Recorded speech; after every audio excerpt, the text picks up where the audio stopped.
It was it's preordained in the ethos, I suppose. We grew up in a very creatively free environment, so we kind of grew up around a lot of vinyl and music, and not just music, but film and literature and things like that. So we'd always been playing music, and Josh had always been singing, and I had always played guitar. And it wasn't around high school when I started bringing buddies over to play, and I had a buddy who played drums, and Josh would come in and sing, and Sam started coming in and playing bass, and that was the first formation of that. And yeah, the foundation, and we brought in Danny a year later after the drummer really couldn't keep up, and that was Greta Van Fleet. Yeah, it was quite romantic. What are we doing? Phaser effects? No. It was. I like that sort of Americana sort of coming about. It's one of those. I don't know. It's almost touristy, but in a way, it's very progressive. Her name was Greta Van Fleet. Now, we took out the N because we just assumed that people were going to have problems with the N, and we'd just call it Greta anyhow. So it was like skipping that whole ordeal, I'm sure. But it was like, let's see, what was it? The original drummer, Kyle, would come around when he was... We had like the first show we ever played was Autofest in Frankenmuth, downtown.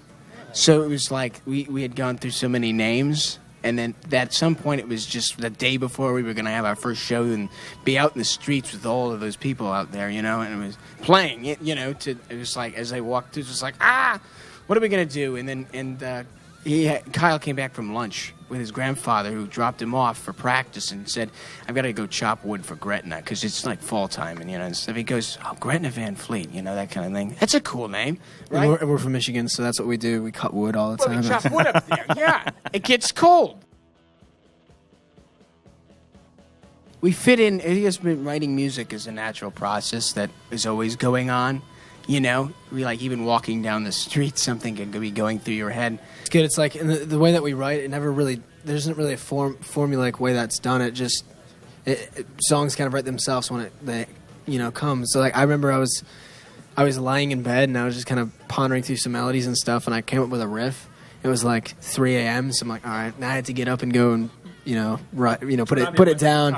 Yeah, you can actually see Jake in his sleep sometimes doing this. I've been told. I'm not even kidding. He does that in his sleep. It's phenomenal. It's like, wow, if I was doing what I was supposed to do on stage in my sleep, nobody would get any rest at all. Yeah, I don't think that we ever fight about that stuff. I mean, we're all quite versed at playing, many instruments. So Sam can play, keys, and he plays drums and bass and guitar, and I can play a little bit of keys, drums, bass, guitar, and none of us have ever taken a lesson in our life. So yeah, we kind of autodidactics. Yeah, we kind of had to teach ourselves, and so yeah.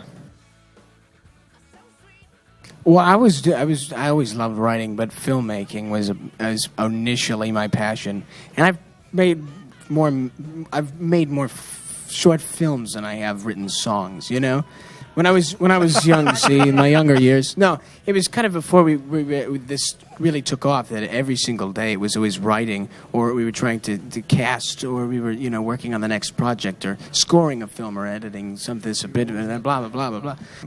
For some strange reason, I could never mix music and film together, because I would never score any of my film with any of our music. I think the one common place that we all meet is the blues, and so Elmore, being a guitarist, I think for me, I would be Elmore James and Muddy Waters, and a lot of the roots stuff that we grew up listening to, and we all kind of have varying influences. My favorite blues artist is Howlin' Wolf. Something about that's magical. Lightning Hopkins. Everybody kind of could almost go off into their own category as musicians in this band, And Jake seems to be more rock and roll foundation. If I said rock without the roll, he'd get all upset about it. It'd be like Sam loves jazz and has a lot of that influence, I think, is where he gets off on the keys a lot. And Daniel, I think, is very folk.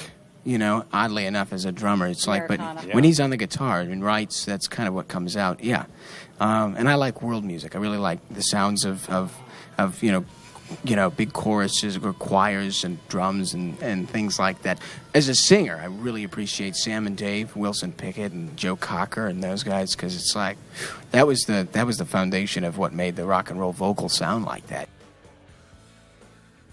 Well, I don't think that we ever particularly planned to be on any label, because of the approach and the kind of music that we play, and so we were kind of wanting to build it from the bottom up and kind of do it on our own. But Jason Flom from Lava Republic heard our music, and we had a call from management and said that Jason Flom and Lava Republic Records want to sign you. So we said, bullshit. So we had a FaceTime with Jason Flom, and he didn't want us to fly us down there or anything. He wanted to just sign us, so he just signed us. It was great, and the deal was great, and we went through an entertainment lawyer, and we agreed to do it, and yeah, it's been awesome. As we go, more things keep happening, and we sort of envisioned a kind of success that we would have, just because that's what we being ambitious about what we're passionate about was going to be, having a vision. But it wasn't like, and then when it starts really happening and setting in and going far beyond your expectations, then it's like a magical thing,